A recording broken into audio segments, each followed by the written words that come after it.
What is good, YouTube? Quinn Wade basketball analysis coming to y'all with another video. We're going to talk about little Trae Young, a guy that lit it up in college.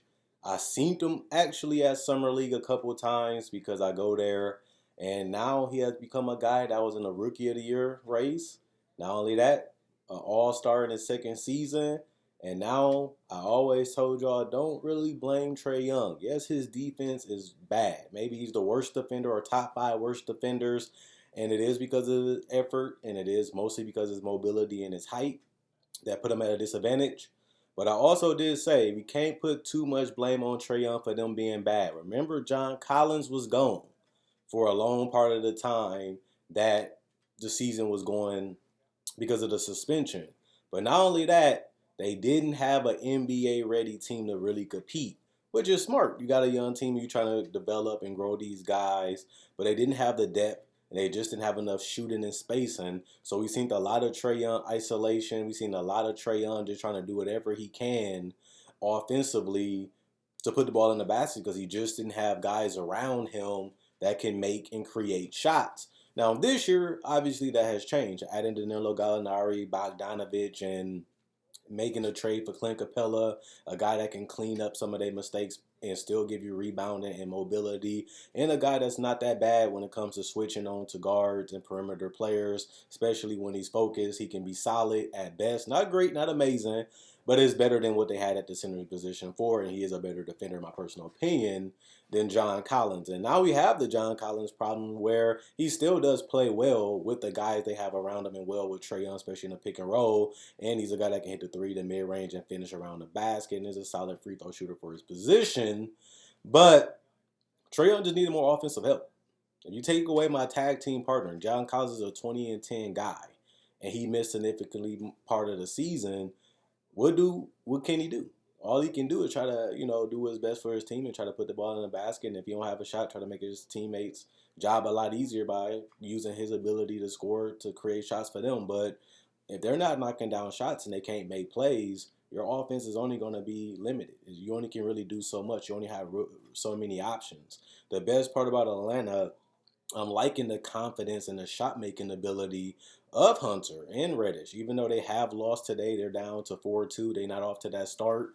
And it did help playing bad teams to start the season, but those are the games you still have to build.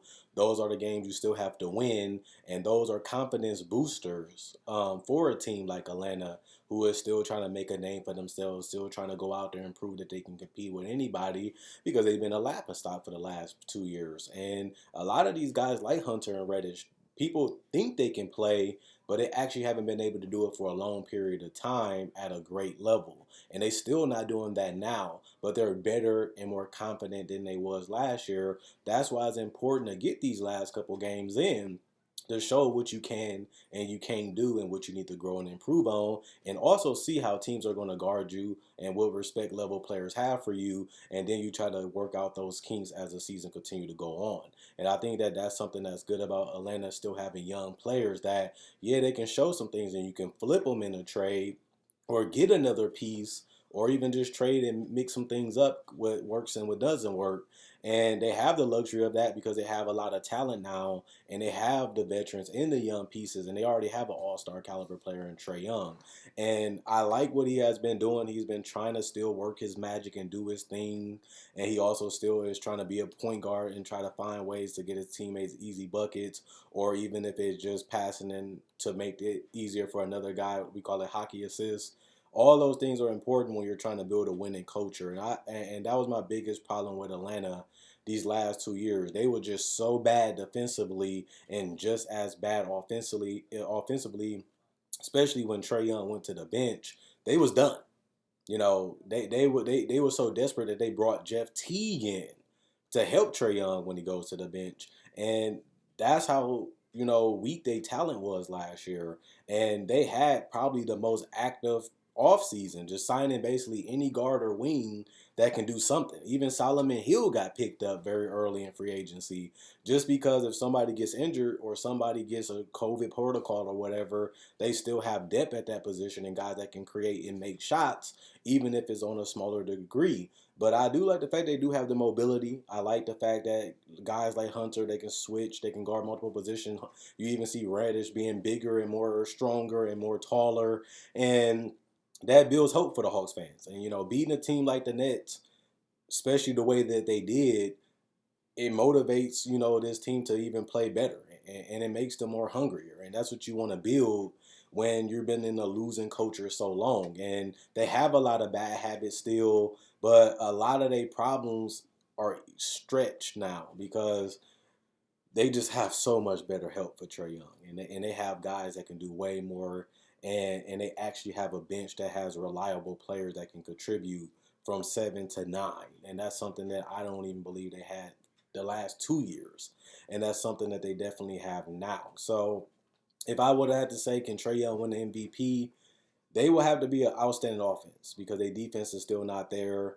And even though they do have some guys that can help these growing pains and help them out, because they have veterans that have won titles like Rondo, they have defensive guards like Chris Dunn that compete on both sides of the court, can defend multiple positions also. And they got guys like Danilo, who has been around the league but has also accepted his role and knows his game, and that can help the young guys, with their shooting, with their confidence, and how to get to their spots and find their spots so they can be more dangerous. So the Atlanta Hawks are just way more interesting because they have way more talent, and they have a situation where John Collins, where he plays like a max caliber player numbers wise, but when you look at his impact on the court, he's not, especially defensively the last couple years. And the fact that, they were so bad that they needed him to do that. And you can't get mad at Collins because that's what everybody was doing on this team. Even Trae Young was stat padding a little bit and looking for his numbers a little bit too.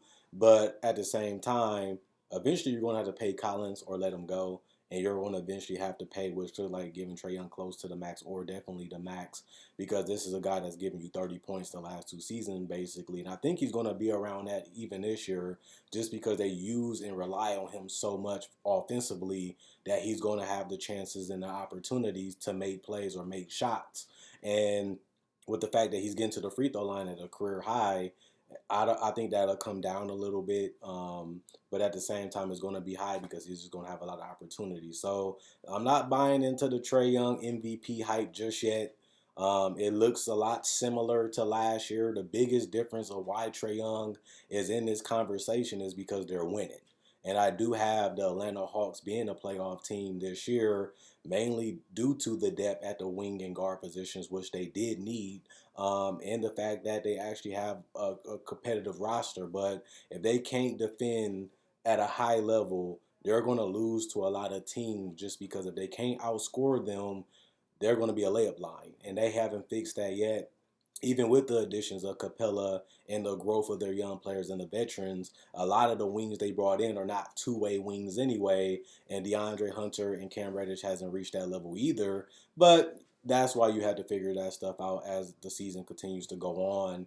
And what works and don't work, you get a bigger sample size of it. And then you can make the trades and adjustments to, really fit this roster a lot better, because all these guys are not going to be able to be paid in 1 to 2 years, and you eventually going to have to find who you want to keep, what works, don't work, and actually mold this roster um, in a different way if you really want to be a championship team. Because when you're rebuilding and you're going through the draft, you're trying to find guys that can be pillars and foundation to a championship team.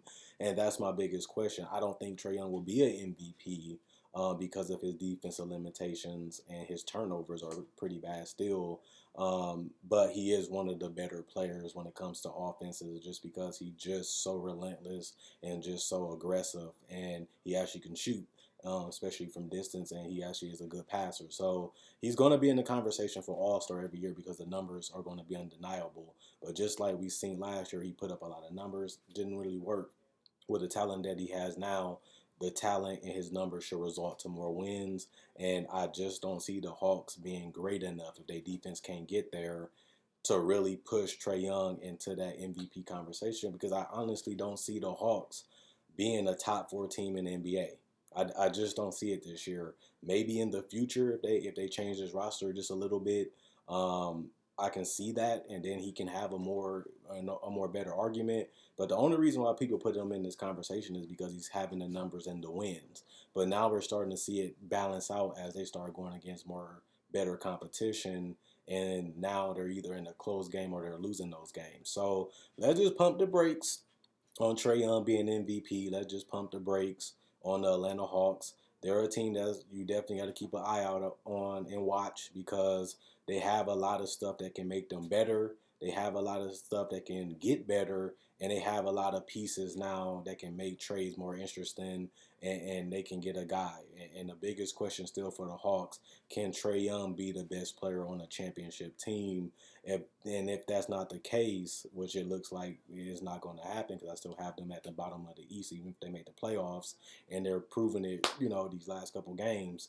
But if that's the case, then they're going to be stuck, because once you give Trae Young that max and you don't have that guy that's better than him or can cover up for a lot of his mistakes, which they still haven't found enough of that yet still, then you're going to be a first or a second round team, and that's going to be the end of your season. So they got a couple more years to figure it out. They got a couple more years to tinker with the roster, and they got a couple more years to see what these Hunters and these Reddish guys really become. Their shot making is unbelievable right now. They hitting the threes, they taking them, they scoring off the dribble a little bit more, but it got to be consistent and it got to be efficient, and that's why we would need to see a longer sample size of them doing it, which will probably be 1 to 2 years, and then their contracts will start coming up, and then you will know how good this team is really going to be. So they got a lot of veterans, but they still dependent on their youth. And that's going to be the key to if this team can get over the hump and be a title contender. And they're not that right now, but they're a lot better than they was last year. And I do like the fact that Trae Young is still doing his thing and playing his game. But also, this team has a kind of a ceiling to how good they can be because of how they built this roster and the people they brought in. But at the same time, the Hawks fans will take it because it's better than being at the bottom of the East and being a lottery team every year. So they kind of rushed and speed up the production and rushed and speed up the process that they was going through, but they still going to have to make smart, witty decisions building this roster in the future if they actually want to be a championship team with Trae Young, and that's what we would have to see them do. So I'm not in on the Trae Young for MVP. But I am in on him being one of the better guards in the league. And I think that he's been proven that the last 2 years. And now that he got the adequate talent, we'll see what he does. So other than that, Quinn Wade, basketball analysis, I'm gone. Let me know what I'm right about, what I'm wrong about. You can buy merchandise on my spread shirt. It will be in the description and comment section below. You can also buy merchandise on my Facebook page. Change the color of the hat, change the color logo, customize it the way you want it to be. And at the end of the day, message me, I can get it shipped out to you. Other than that, Quinn Wade, basketball analysis, I'm gone. And man, Trae Young got a lot of fans this year.